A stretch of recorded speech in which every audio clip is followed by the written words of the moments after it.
Start with we're from the oral history program, and today's. I'm sorry. Yeah, I should. I'm Abby. This is Adolfo, and today is June 26th, June 2021. 26th. And you are Brittany Coleman. Brittany Coleman. And what brings you here today? I'm actually a part of the Community Remembrance Project, the steering committee for the county, and so we're just here to support the different municipalities. Right. So were you involved in the planning of this event then? Not this particular event, but I'm a member of the trauma-informed subcommittee, and so we kind of give our feedback and just support the different groups in any way they need us to. Absolutely. So considering your unique perspective, what do you think an event like this means to a community like Alachua? Well, I mean, I think that several people said that you can't really have reconciliation without truth, and so I think this just really goes to speaking about what happened so that we as a community can move forward. Yeah, absolutely. Can you tell us a little bit about the Remembrance Committee? Like, what type of work do you guys do, or how long did it started? When did it initialize, and when were you active, or since when? So I became involved, I want to say at the beginning of 2020. I'm not exactly sure when the actual steering committee started, but there was a group of just different community members that felt like we can't really talk about this type of trauma and things like lynchings without really taking into account how that could have really an emotional impact on people. And so we got together and formed the trauma-informed group so that we could really give input as to how to take care of people just kind of on an emotional level as we do this work. After, we've already had like 3 different soil collections in different areas in Alachua. Like, do you think things have, like, now that we've done the events and everything, like the commemorations, do you think things have changed, or like within like the community or people's attitudes? Or maybe towards.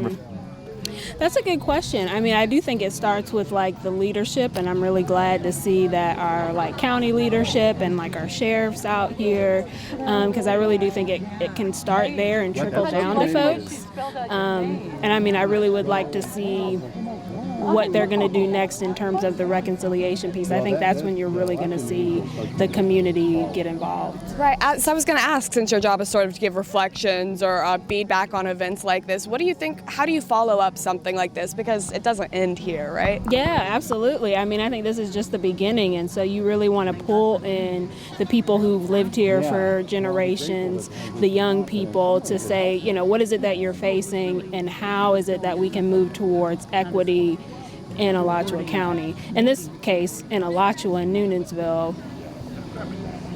Fantastic. Well, just to mention, my name's Adolfo Romero. Yeah, and Abby Lovett. Okay. Brittany Coleman. Okay. Thank you so much for your time. Hi. How are you? We're with the Samuel Proctor Oral History Program. We're here to do a quick interview, maybe just a 2-minute interview. Would you mind just giving us a little bit about your feelings, the emotions that you're feeling about the event, and what does it mean to you? Oh, and start by introducing yourself, please. Yeah, let's begin. Sorry, I just asking for permission. Okay. Hi, I'm Valoria Kelley, and I am a member of the High Springs Subcommittee, so this is like the second soil collection ceremony that I've attended.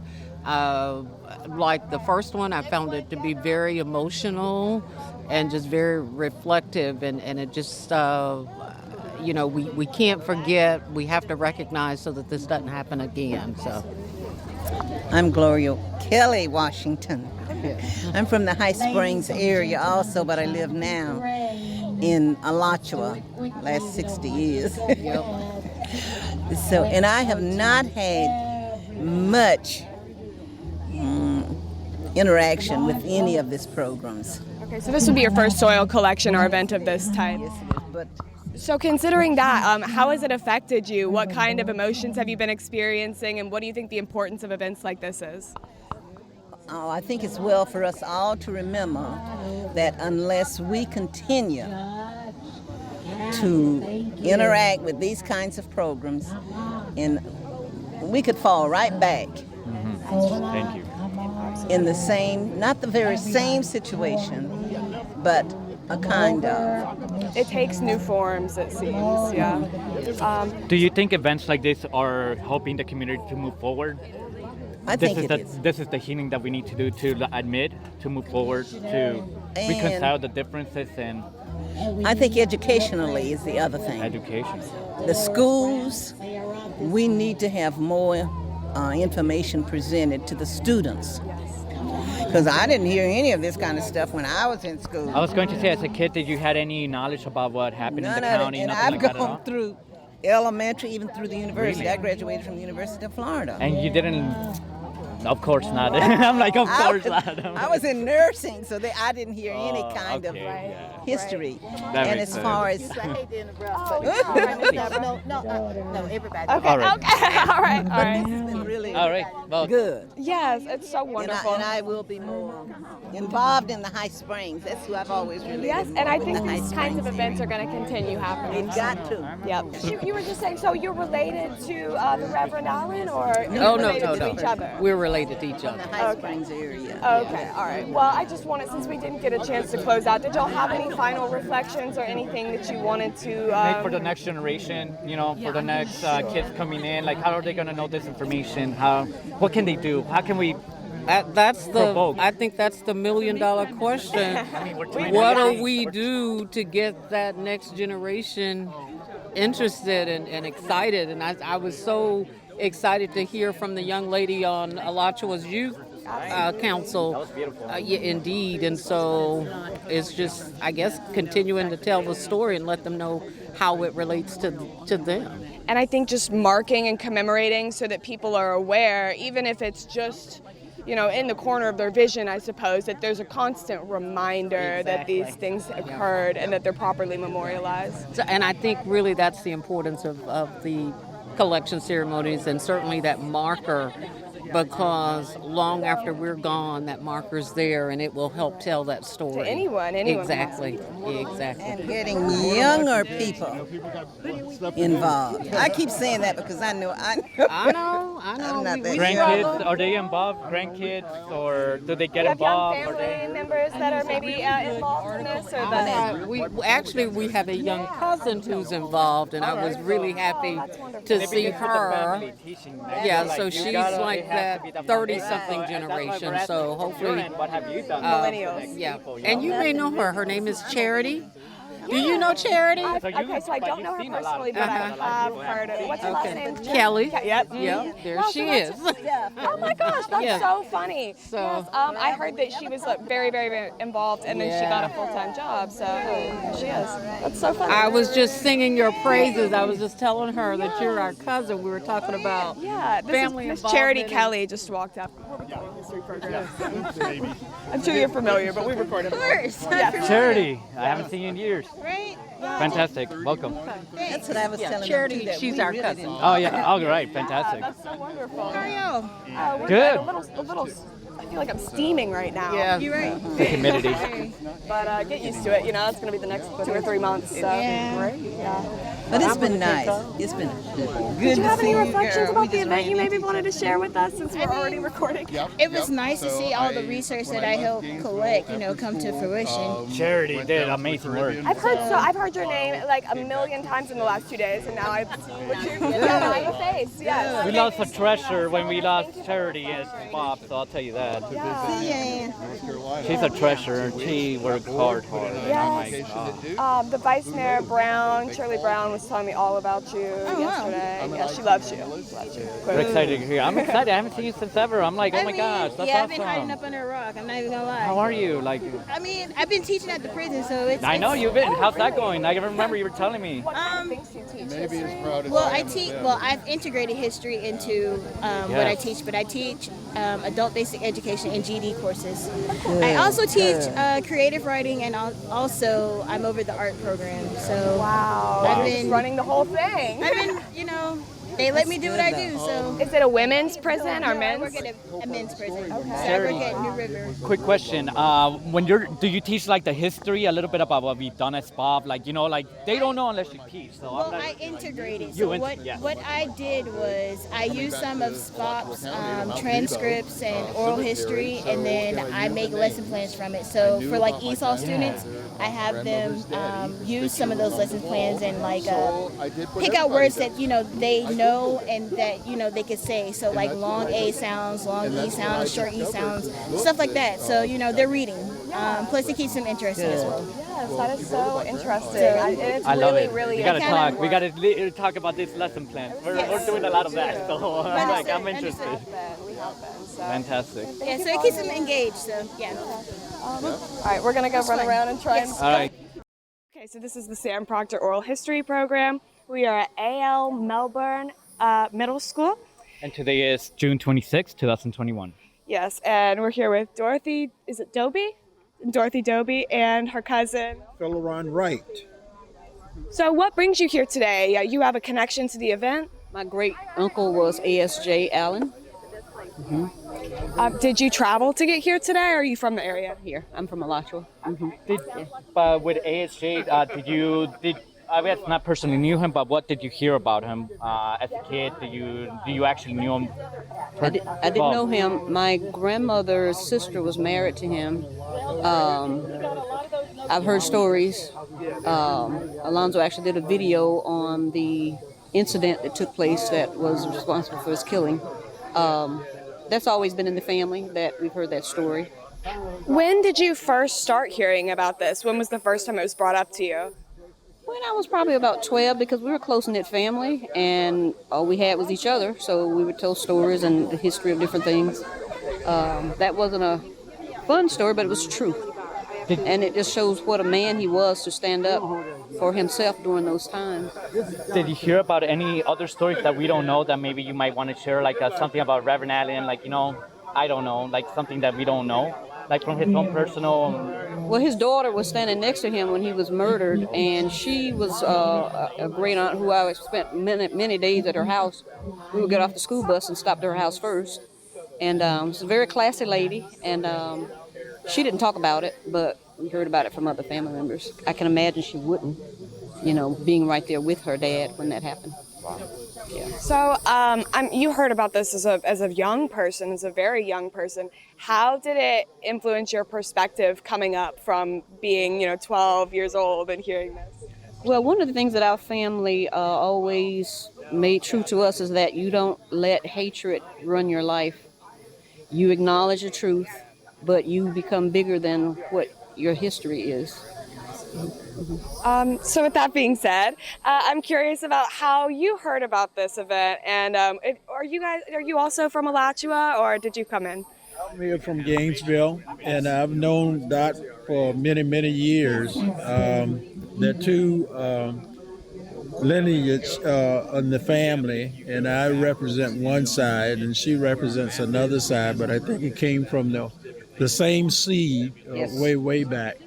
And so, however, I'm meeting new family members because I moved here in 1962. And so when we moved here, my family moved here in 1962, we met this side of our family. And so I met Felder about 3 years ago at another event for the first time. And we just connected so well together and just started. And that's when I learned so much about Reverend Allen and all the others. So I'm new to all of this. Did your family come back down to reconnect with your other family members, or was that just a coincidental happening? Just coincident. Yeah, when we moved here, my family moved here from St. Augustine in West Palm Beach, Boynton area. We learned that we had a family here in Gainesville, Alachua County, and that's when I learned of Dot, and she's a dental technician and everything. So I go to her dentist, so she takes care of me. yeah, she takes care of me, and she actually takes care of my entire family. I go to the same dentist that she works at. I do have a question, sir. Philip. Now that you have your family in here, your extended family, how does it feel? How many? It's great. I mean, you didn't have, now you have it. Well, it's a proud feeling. It's a proud feeling because, to know that, I have roots of someone who was a civil rights person, who cared about people, who went through this and sacrificed his life and there were so many others too.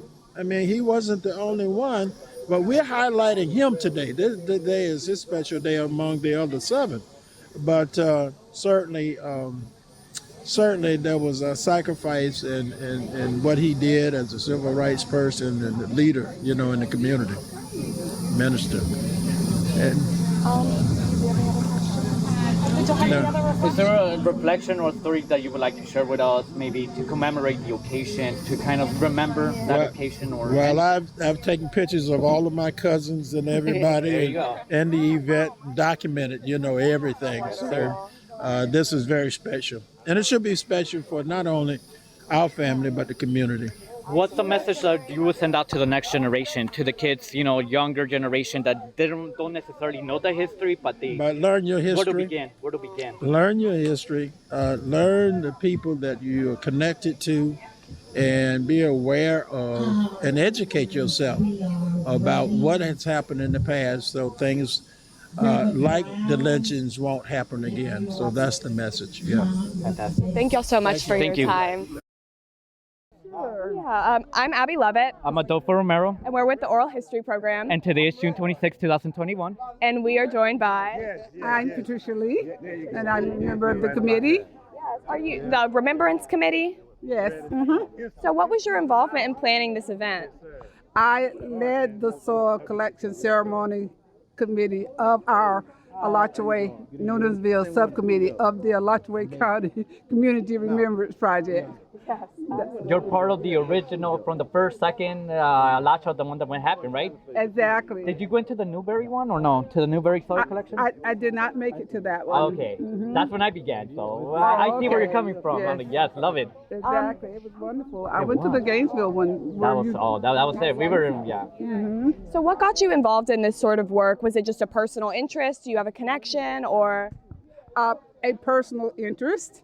I know a lot about our history. I actually live in Gainesville now, but I grew up in Alachua. So I joined the Alachua Newnansville subcommittee because I got a lot of this history when I was a child growing up, going to this school when it was an elementary and high school. I graduated from this school. So do you remember when the first time you heard about Reverend Allen was? Oh, when I was a child. And what were the stories that were told? Basically that he was, the word they put it, they done him wrong. That's how they say it. And I didn't get a lot of the details because I was a child, but my grandfather, great-grandfather, they all knew the story and what have you. But I didn't get the details of it until I actually started working with this project. Wow. But even without the details, how did it affect you growing up with that knowledge and with that deep connection to this sort of violence? It affected me badly, I would say, because I have always been interested in my history, especially from slavery days. And my great-grandfather was a child when slavery ended, but he was still living. He lived over 100 years. And we used to spend a lot of time with Papa, and he would tell us a lot of stories and what have you. And so hearing stories from him and my personal interest, because this was a Black school, we got Black history. They don't get it now. And I always had an interest in slavery because I saw it on TV and what happened and why it happened and that kind of thing. And I saw a lot of the atrocities in my readings and on television programs and shows like that. And it was really very upsetting. And it's still upsetting because not a whole lot has changed. Do you think after doing this type of events, do you think there's going to be that reconciliation, or it's just a stepping stone to become, like we're in a work in progress. We're trying different things. We're trying to figure out how do we go about it. And do you think this is effective, or it's a start, it's a beginning to something more? I think it's a great beginning, and I love it, but I don't think it's going to have a significant impact. My next question, what do you think we need to do to have a significant impact there? That is going to take generations, and it's going to take education. Coming back to that. It goes back to education. With your particular education, do you think that that laid the foundation for this future work? Do you think if you'd gone to a school that hadn't taught Black history that you would be in this position now? Probably not. Probably not. And I say that because having come back to Florida and here, which is my home, I observe the young people in their schools and they're not getting it and their perspective is totally different, and I think it's detrimental, actually. Do you think that there's also this missing element of like the family history and the stories coming down, that they're not getting that aspect of this radicalization or motivation either? I definitely think that because family structures now are different and the electronics has taken over, so these children are spending a lot more time playing games and watching television and doing these kinds of things rather than learning about their history and their background, and doesn't seem to have a big interest in it. I think they have the illusion of inclusion. You're making me feel like I need to log into the iPad. Make sure you only watch these videos that I want you to watch, and it's all on the Truth and Reconciliation. That's it. Yeah. But all right. I think she really talked me about That is just so... That's amazing. Such a great reflection. You actually might want to, I don't know, oh, Brittany over there with the band-aid on her arm. She teaches African American history. She's kind of standing behind this lady at Gainesville High School. So she is like on the front lines of trying to do that work, and she's just, yeah, and she's very, I mean, was her first year teaching, right? First year teaching. Yeah, so she's, yeah. People work very hard to get Black history and African American history in the schools in Alachua County. And I was here for part of that. I was away for part of it, so I'm glad to see that it's happening now. Yeah, there's definitely still a lot more work to be done, but it is encouraging to see people like her on the ground and getting the word out about these kind of things. So Very definitely so. well, Yes. I think. yeah. Thank you so much for your Thank you. reflections. We really appreciate the chance to talk to you. Definitely. was Thank you my so much. pleasure. Honestly, I love the way that you gave the answers that you provided. Thank you so much. Yeah, That means a you're a lot. great I'm like, interviewee. it's beautiful because it's true. Everything you're saying is true. It's like I get it. I mean, And I'm very interested. What was the name? I'm sorry, I said we were ending, but what was the name of the school? Was it still called A.L. Melbourne or Melbourne? Mebane. Mebane? Mebane. Okay, it Yes, was. it's Okay. always A.L. Mebane. wow. Okay, but it was an elementary and high school. Okay, that's something that I'd be interested in researching on my own. Yeah, You got to dig that history, right? Like Yeah. that's how you know. absolutely. Well, thank you so much. I started first grade here. When I started, they didn't have kindergarten. They started kindergarten the next year or the year after Oh, that. wow. But I started first grade here, and I graduated 12th grade here. Do you remember any teachers who had a particular impact on you? I do. Two. One's still alive, and one has passed away. My homeroom teacher, her name was Mrs. Thelma Miles. She passed away. And my business teacher, her name was Lois Harrison. She's still alive and very active. Do you know if she spells her name L-A-U-R-A or L-A-R-A? Lois. Lois. Lois. Okay, good, because I totally heard it wrong. No, yeah, that's good. Lois Harrison. Harrison. Okay, great. She was young at one time, but then she got married. I want to track her down because that is just so interesting. Someone who's out like doing this kind of work, right, that we're talking about, teaching, bringing up this new education for people like you. And I can see it obviously had a huge impact on you because, like you said, you wouldn't even be sitting here if you hadn't had that. So. Absolutely. Okay, so yeah. Well, thank you so much. Thank you very I really much. Pleasure appreciate your meeting you. time. So what brings you here today? How did you hear about this? Do you have a connection to the event? Yes, I have a sister that was part of the project, Jacqueline Chung. Okay, great. What does she do? How is she? She works with the EEOC office. Okay. Right, so she was part of the panel of the reconciliation program. She has been working on this for a long time. And so with that personal connection, how do you think that events like this can help communities in recovery from these kinds of tragedies? Well, it's a recognition of the people who have been lynched and an acknowledgement of their being alive, they being living human beings that deserve recognition.